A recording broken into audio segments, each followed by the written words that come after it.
جان نثار ڈرامے کی next episode میں بابا سائیں اب پتہ لگوانے کی کوشش کریں گے کہ آخر نوشیروان پہ حملہ کرنے کی جرت کس کی ہو سکتی ہے۔ اب کشمالہ ڈر جاتی ہے کہ اگر اماں سائیں نے بابا سائیں یا پھر نوشیروان کو بتا دیا کہ اس حملے کے پیچھے میرا ہاتھ ہے تو نوشیروان مجھے اپنی زندگی سے نکالنے میں ایک سیکنڈ بھی نہیں لگائیں گے، اس لیے وہ تو اماں سائیں کی منتیں کرے گی کہ کچھ بھی ہو جائے میرا یہ گناہ چھپا لیں، اس کے بعد میں کبھی بھی ایسا کچھ نہیں کروں گی۔ لیکن کشمالہ کے ساتھ تو آگے چل کے بہت ہی برا ہونے والا ہے، کیونکہ جتنا بھی کسی کے اینٹی ہو جاؤ کم سے کم کسی کی جان لینے کی کوشش کرنا تو بالکل ناقابل معافی ہے۔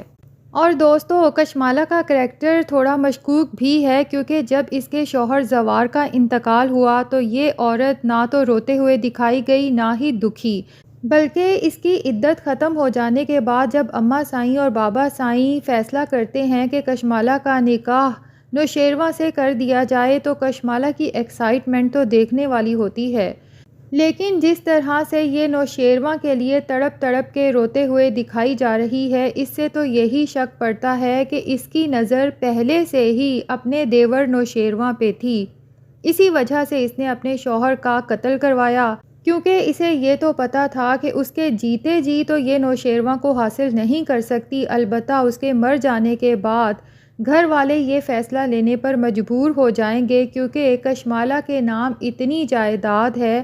کہ اماں سائیں بابا سائیں اسے کبھی بھی اپنے گھر سے جانے تو نہیں دے سکتے۔ تو اس ایپیسوڈ میں یہ بہت اچھا ہوا کہ اس نے جو دعا کا مرڈر کروانے کے لیے پلان بنایا تھا وہ پول سارا اماں سائیں کے سامنے کھل جاتا ہے، اور اماں سائیں جو آگے سے ری ایکشن دیتی ہیں وہ بھی بہت اچھا ہے کہ تم تو بہت احسان فراموش ہو کہ ہمارا بیٹا تم سے شادی کرنا بھی نہیں چاہتا تھا، لیکن ہم نے اسے مجبور کیا اور اس نے تمہیں زمانے میں در بدر کی ٹھوکریں کھانے سے بچا لیا، اپنا نام دیا، حتیٰ کہ اس نکاح کی وجہ سے اسے اپنا دل مارنا پڑا، اپنی محبت چھوڑنی پڑی، تو تم اس کے احسانات کا بدلہ اس طرح سے دے رہی ہو کہ اس کی گاڑی پر حملہ کروایا۔ اب کشمالہ ڈر بھی جاتی ہے کہ اماں سائیں کو یہ راز پتہ نہیں چلنا چاہیے تھا، اور اپنی صفائی پیش کرنے کی کوشش بھی کرتی ہے کہ حملہ صرف میں نے نوشیروان کی بیوی پہ کروایا تھا، میں اسے مروانا چاہتی تھی، لیکن اماں سائیں کہتی ہیں کہ اس بات کی کیا گارنٹی ہے کہ چلنے والی گولی صرف اس کی بیوی کو لگتی، وہ گولی نوشیروان کو بھی تو لگ سکتی تھی۔ بہرحال اماں سائیں نے تو کشمالہ کا پول ابھی تک نہیں کھولا، لیکن بابا سائیں اور نوشیروان بھی یہ پتہ لگوانے کی کوشش کر رہے ہیں کہ آخر گولی کس نے چلائی اور گاڑی پر حملہ کس نے کیا، اور جعفر کے ذمہ بھی لگا دیا ہے نوشیروان نے کہ مجھے جلد سے جلد اس کا نام پتہ چلنا چاہیے۔ تو بالآخر اس کشمالہ کا پول جب کھل جائے گا تو لگتا یہی ہے کہ اس کے بعد نوشیروان اسے طلاق دے کے اپنی زندگی سے ہمیشہ کے لیے نکال دے گا، اور یہ جو اپنی چوری پکڑے جانے پہ اماں سائیں کے آگے مگرمچھ کے آنسو بہا رہی ہے، یہ یہیں پر رکنے والی تو ہے نہیں، یقیناً یہ آگے چل کے مزید ایسی حرکتیں کرے گی اور پوری کوشش کرے گی دعا اور نوشیروان کو ایک دوسرے سے دور کرنے کی۔ اس کے لیے کشمالہ کبھی تو پیٹھ پیچھے وار کرے گی اور کبھی دعا کی ہمدرد بن کے اسے کہے گی کہ اگر تمہیں یہ لگتا ہے کہ نوشیروان صرف تمہارے عشق میں مبتلا ہے تو یاد رکھنا اس کی زندگی میں پہلے ایک فرحہ نام کی لڑکی بھی تھی، اور اس نے اس کے پیچھے بھی اماں بابا سائیں سے بہت جھگڑا کیا تھا،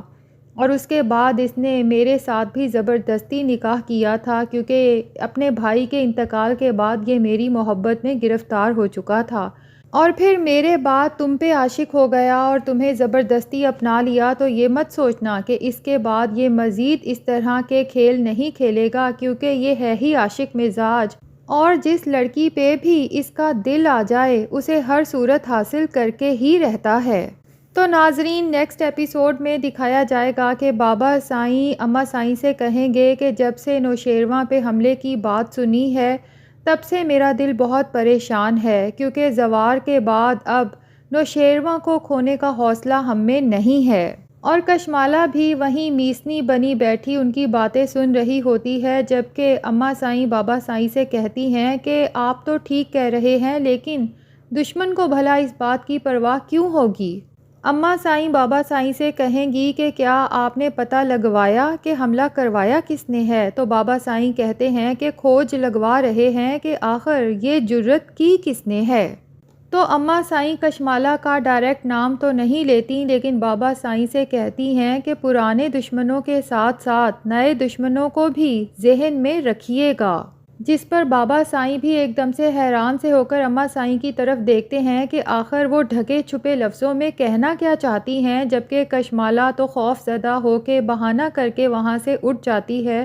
اور اپنے کمرے میں جا کے شدید پریشان ہو جاتی ہے کہ اس سے پہلے اماں سائیں یہ راز بابا سائیں اور نوشیروان کو بتائیں، ان کا کچھ نہ کچھ کرنا ہی پڑے گا۔ اب دوسری طرف نوشیروان کو تو جب سے دعا ملی ہے سمجھو اس کی زندگی سے سب دکھ بھاگ گئے ہیں اور دل میں جیسے خوشیوں نے ڈیرا لگا لیا ہے۔ نوشیروان دعا کو لے کے ڈنر پہ جاتا ہے، دعا بہت پیاری لگ رہی ہوتی ہے تو وہ اس کی دل کھول کے تعریفیں کرتا ہے اور اسے کہتا ہے کہ تم آج بہت حسین لگ رہی ہو، اتنی حسین کہ میرا دل چاہتا ہے کہ یہ لمحہ یہیں پر تھم جائے اور میں تمہیں ایسے ہی بس دیکھتا رہوں۔